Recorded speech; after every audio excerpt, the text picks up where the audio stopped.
옛날 어느 마을에 수달라는 상인이 살았다. 그는 오랫동안 사업이 잘 되지 않아 가난하게 살았다. 어느 날 그에게 이런 일들이 일어났다. 오래된 친구가 멀리 이사를 가고 단골 거래처가 문을 닫았다. 작은 창고 하나도 불이 나서 잃게 되었다. 수달라는 처음엔 절망했다. 하지만 며칠 지나고 보니 이상하게 마음이 편해졌다. 더 이상 잃을 것이 없어서인지 아니면 체념해서인지 알 수 없었지만 그때부터 수달라는 작은 일에도 감사하게 되었다. 아내가 끓여준 죽 한 그릇, 아이들의 웃음소리, 이웃의 안부 인사, 이런 것들이 새삼 소중하게 느껴졌다. 그리고 무엇보다 원망하던 마음이 사라졌다. 사업을 방해했던 동업자도, 돈을 빌려주지 않았던 친척도 더 이상 미워하지 않았다. 그러자 신기한 일이 일어났다. 우연히 길에서 만난 낯선 상인이 그의 인품을 보고 좋은 사업 기회를 제안했다. 새벽에 일찍 일어나 정신이 맑아진 그는 그 기회를 놓치지 않았다. 결국 수달라는 전보다 훨씬 큰 부자가 되었을 뿐만 아니라 마음의 평화까지 얻게 되었다. 부처님께서 말씀을 마치시며 덧붙이셨습니다. 수달라에게 일어난 일들이 바로 대운이 오기 전 나타나는 징조들이었다. 그는 그것을 알아보고 올바르게 대응했기에 새로운 운명을 만날 수 있었던 것이다. 모든 것은 인연 따라오고 때가 되면 떠난다. 하지만 떠나는 것만 있는 게 아닙니다.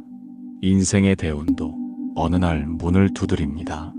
그 신호를 우리는 놓치지 않아야 합니다. 최근 몸이 예전 같지 않다 느끼시나요? 지금까지 당연하다 여겼던 관계가 조금씩 멀어지는 느낌이 드시나요? 그것은 운이 꺾이는 것이 아니라 전환을 알리는 신호일 수 있습니다. 이런 경험 여러분도 겪고 계시지 않나요? 어느 날 아침 부처님께서 보리수 아래 가부좌를 틀고 앉아 계셨습니다. 제자 아난다가 다가와 공손히 물었습니다. 세존이시여, 사람의 운명은 언제 바뀌는 것입니까? 왜 어떤 이는 갑자기 복이 들어오고 어떤 이는 오랫동안 고생을 하는 것입니까? 부처님께서 잔잔히 미소 지으며 말씀하셨습니다. 아난다야, 강물을 보거라. 큰 비가 내리기 전 물이 갑자기 맑아지느냐? 아니다. 먼저 흙탕물이 가라앉고 바닥이 보이기 시작한다. 그리고 나서야 깨끗한 물이 흘러든다. 사람의 운명도 그와 같다. 새로운 복이 들어오기 전 먼저 오래된 것들이 정리되어야 한다. 그 정리의 과정을 사람들은 불행이라 여기지만 사실은 큰 운이 오기 전 반드시 거쳐야 할 준비 과정인 것이다. 첫 번째 징조, 갑작스러운 이별. 부처님께서 말씀하셨습니다. 대운이 들어오기 전 첫 번째 징조는 예기치 못한 이별이다. 오랫동안 함께했던 사람이 갑자기 멀어지거나 익숙했던 환경이 변화하기 시작한다. 아난다가 고개를 갸웃하며 물었습니다.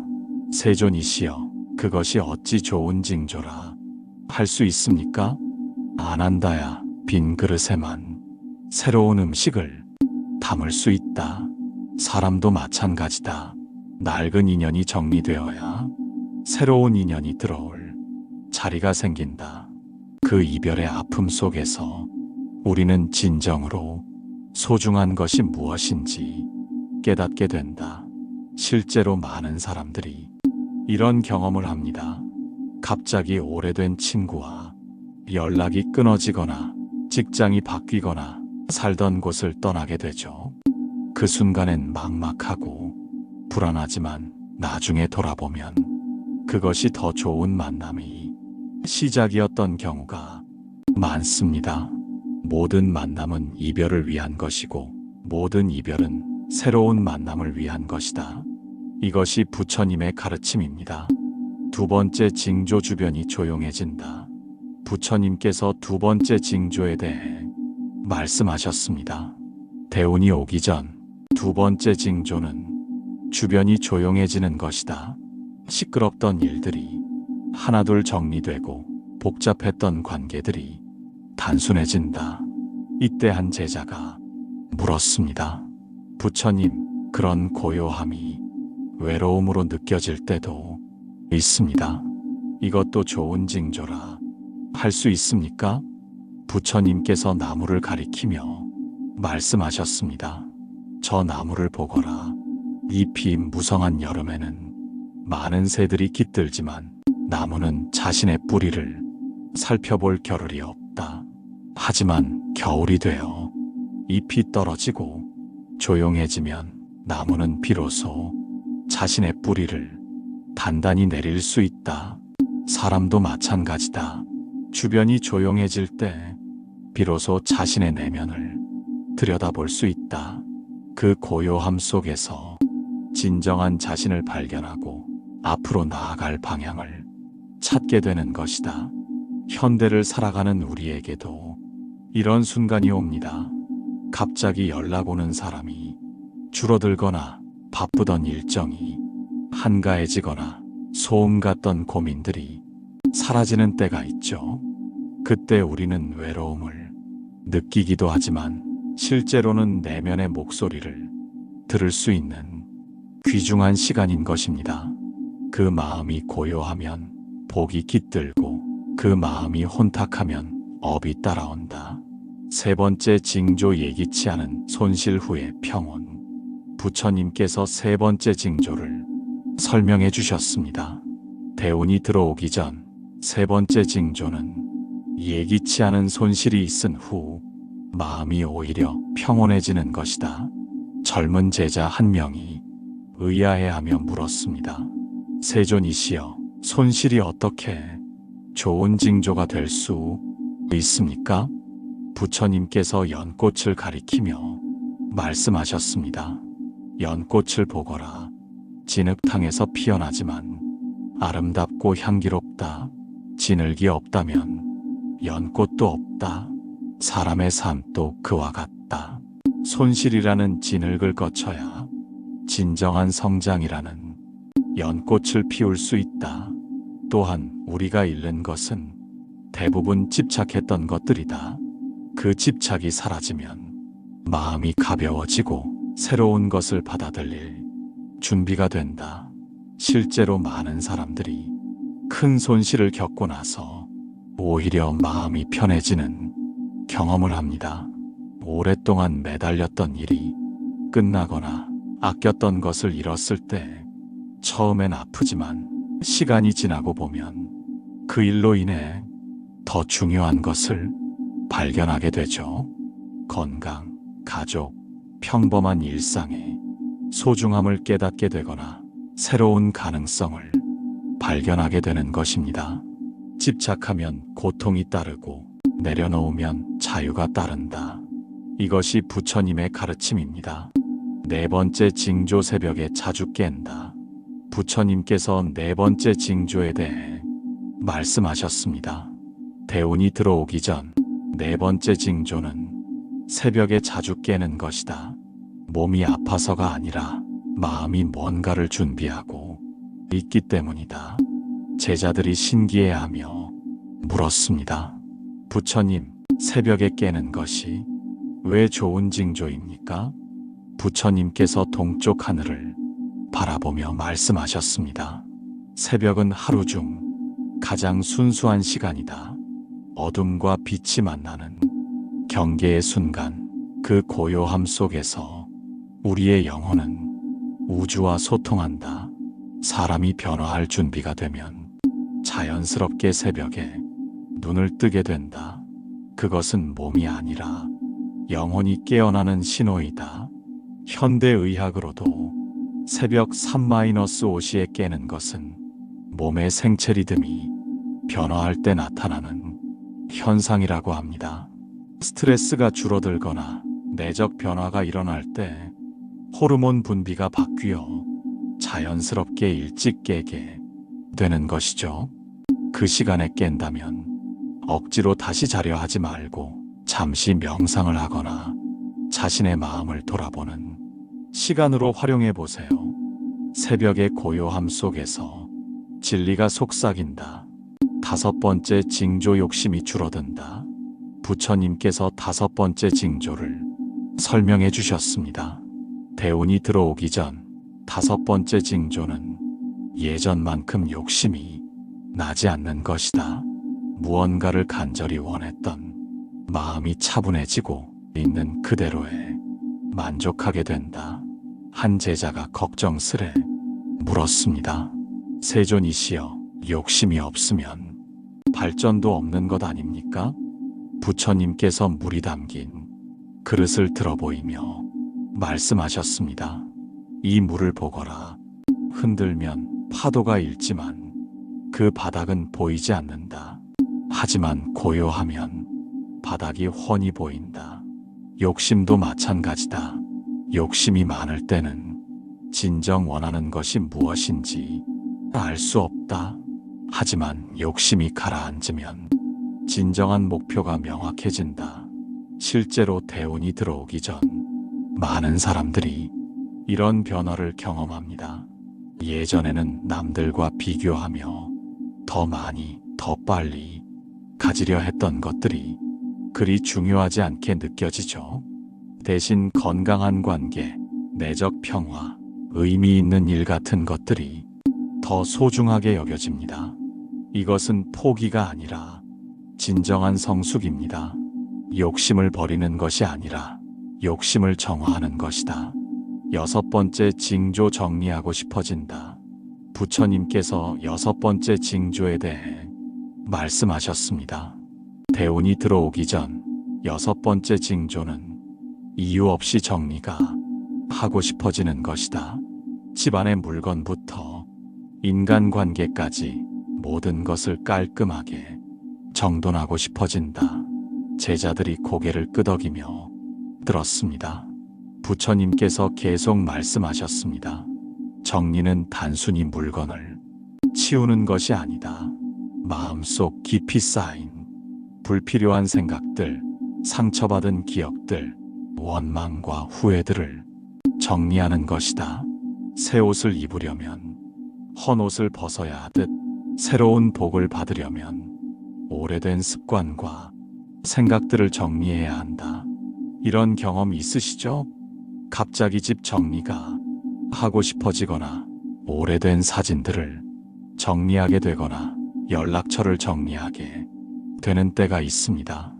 그때는 단순한 정리 욕구가 아니라 내면의 변화를 준비하는 신호일 수 있습니다. 새로운 에너지를 받기 위해 공간을 비우는 것이죠.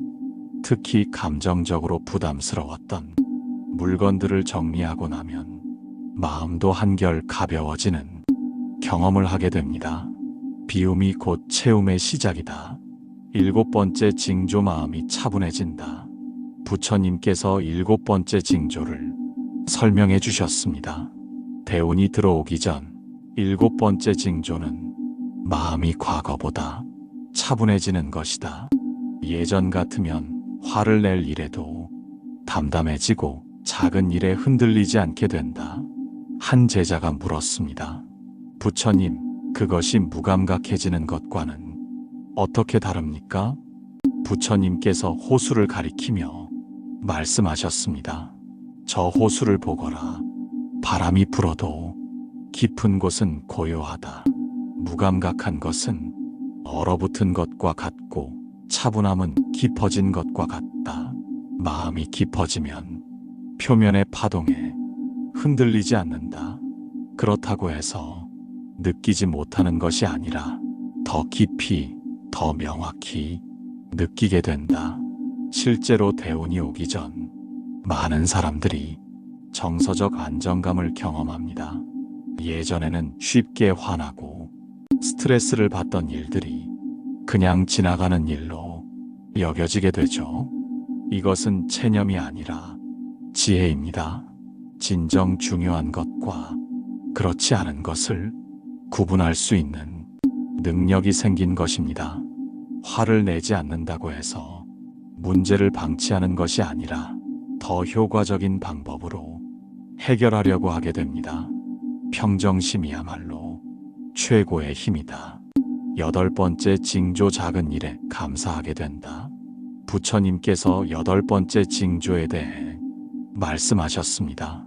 대운이 들어오기 전 8번째 징조는 작고 사소한 일에 감사하게 되는 것이다.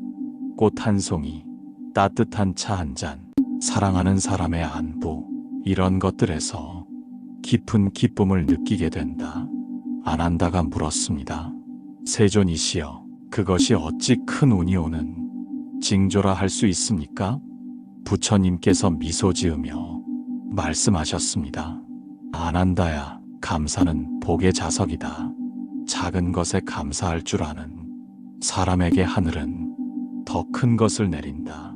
감사하는 마음 자체가 이미 복받은 상태이기 때문이다.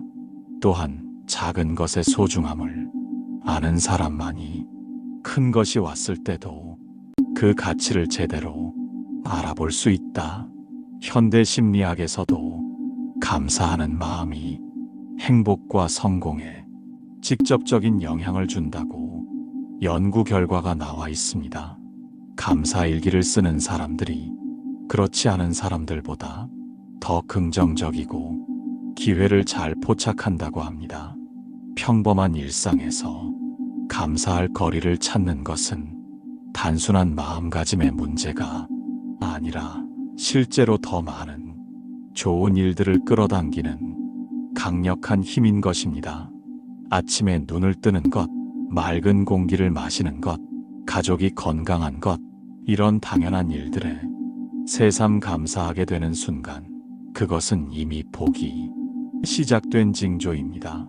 감사는 현재를 천국으로 바꾼다. 9번째 징조, 비움이 자꾸 떠오른다. 부처님께서 마지막 징조에 대해 말씀하셨습니다. 대운이 들어오기 전 9번째 징조는 자꾸만 비움이 머릿속에 떠오르는 것이다. 무언가를 더 채우려 하지 않고 오히려 덜어내고 싶어진다. 제자들이 깊이 고개를 끄덕였습니다. 부처님께서 계속 말씀하셨습니다. 비움은 포기가 아니다. 정화이다. 맑은 물이 되기 위해 불순물을 걸러내는 것처럼 맑은 마음이 되기 위해 불필요한 것들을 걸러내는 것이다. 비운 만큼 채워지고 내려놓은 만큼 올라간다. 이것이 우주의 법칙이다. 이때 한 제자가 물었습니다. 부처님, 구체적으로 무엇을 비워야 합니까? 부처님께서 답하셨습니다. 먼저 마음속 원망을 비워라. 그 다음 후회를 비워라. 그리고 불필요한 걱정을 비워라. 남과 비교하는 마음을 비우고 인정받으려는 욕심을 비워라. 그러면 그 자리에 평화가 들어올 것이고 평화가 있는 곳에 복이 머물 것이다. 실제로 인생의 전환점을 맞는 사람들은 이런 비움의 과정을 거치게 됩니다. 예전에는 중요하다 여겼던 남들의 시선, 물질적 성취에 대한 집착, 완벽해야 한다는 강박 같은 것들이 자연스럽게 줄어들죠. 그리고 그 빈 공간에 진정한 자유와 평안, 새로운 가능성들이 들어오게 됩니다. 모든 일은 마음에서 시작되고 마음에서 끝난다. 모든 징조를 설명하신 후 부처님께서 제자들을 바라보시며 말씀하셨습니다. 이 9가지 징조 중 하나라도 여러분에게 나타났다면 그것은 하늘이 여러분에게 새로운 기회를 준비하고 있다는 신호이다. 하지만 기억하거라. 징조를 알아보는 것만으로는 충분하지 않다. 그에 맞는 실천이 따라야 한다. 부처님께서 구체적인 실천 방법을 알려주셨습니다. 첫째, 매일 아침 감사 3가지 찾기. 눈을 뜨자마자 감사할 일 3가지를 마음속으로 떠올려라. 아주 작은 것이라도 좋다. 숨을 쉴 수 있음, 따뜻한 침대, 하루를 시작할 수 있는 건강함, 둘째, 저녁마다 마음 정리하기. 하루를 마무리하며 오늘 생긴 부정적인 감정들을 하나씩 놓아주어라. 화, 짜증, 불안, 원망. 이런 감정들을 품고 자면 꿈속에서도 고통받는다. 셋째, 일주일에 한 번 물건 정리하기. 집 안 한 구석이라도 깔끔하게 정리해 보아라. 물건을 정리하면서 마음도 함께 정리된다. 넷째, 남에게 작은 친절 베풀기. 매일 한 사람에게라도 작은 친절을 베풀어라. 따뜻한 말 한마디, 진심 어린 미소, 길을 비켜주는 것도 모두 친절이다. 다섯째, 자연과 시간 보내기. 하루에 10분이라도 자연과 함께하는 시간을 가져라. 나무, 꽃, 하늘, 바람. 자연은 우리에게 우주의 리듬을 가르쳐 준다. 여섯째, 독서나 명상으로 내면 가꾸기. 지혜로운 책을 읽거나 조용히 명상하는 시간을 만들어라. 외적인 소음으로부터 벗어나 내면의 목소리를 들어보는 것이다. 일곱째, 원망하는 사람 용서하기. 가장 어렵지만 가장 중요한 것이다. 원망은 독을 품고 상대가 죽기를 기다리는 것과 같다. 용서는 상대를 위한 것이 아니라 자신을 위한 것이다. 부처님께서 마지막으로 따뜻한 말씀을 해주셨습니다. 기억하거라. 이 길은 혼자 걷는 길이 아니다. 같은 징조를 경험하는 다른 사람들이 있고 이미 이 길을 걸어간 선배들이 있다. 서로 격려하고 지혜를 나누어라. 어려울 때는 도움을 요청하고 여유가 있을 때는 도움을 주어라. 이것이 바로 대운을 함께 만들어가는 방법이다. 또한 이 가르침을 독차지하지 마라. 주변 사람들과 나누어라. 한 사람의 행복은 모든 사람의 행복과 연결되어 있다. 부처님의 가르침을 모두 들은 후 제자들은 깊은 깨달음을 얻었습니다. 아난다가 마지막으로 물었습니다. 세존이시여, 이 모든 가르침 중에서 가장 중요한 한 가지만 말씀해 주신다면 무엇입니까? 부처님께서 잔잔히 미소 지으며 답하셨습니다. 지금 이 순간을 온전히 살아가는 것이다. 과거를 후회하지 말고 미래를 걱정하지 마라. 지금 이 순간 당신이 숨 쉬고 있다는 것, 이 글을 읽고 있다는 것, 그것만으로도 이미 큰 복이다. 대우는 멀리 있지 않다. 바로 지금 여기 당신의 마음 속에 있다. 그것을 알아보는 눈만 있으면 된다. 혹시 여러분 삶에도 이런 조용한 징조들이 나타나고 있진 않습니까? 예전 같으면 큰일이라 여겼을 일들이 담담하게 느껴지거나 작은 친절에도 눈물이 날 만큼 감사하거나 갑자기 집 정리가 하고 싶어지거나 새벽에 깨어도 마음이 평온하거나 그 조용한 변화는 복이 깃드는 전조일 수 있습니다. 부처님의 가르침처럼 모든 변화에는 깊은 의미가 있습니다. 겉으로는 손실처럼 보이지만 실제로는 더 큰 것을 받기 위한 준비 과정일 수 있습니다. 중요한 것은 그 신호를 알아보고 올바른 마음가짐으로 받아들이는 것입니다. 오늘도 자신의 마음을 비추어 보는 이 시간이 복이 머무는 자리가 되길 바랍니다. 그리고 이런 지혜가 누군가에게도 필요하다면 좋은 마음으로 함께 나눠주세요. 한 사람의 깨달음이 많은 사람의 행복으로 이어지는 것, 그것이 바로 부처님께서 우리에게 전해주신 가장 큰 선물입니다. 그 마음이 고요하면 복이 깃들고 그 마음이 혼탁하면 업이 따라온다. 오늘 하루도 고요한 마음으로 복이 머무는 하루가 되시길 바랍니다. 나무아미타불 관세음보살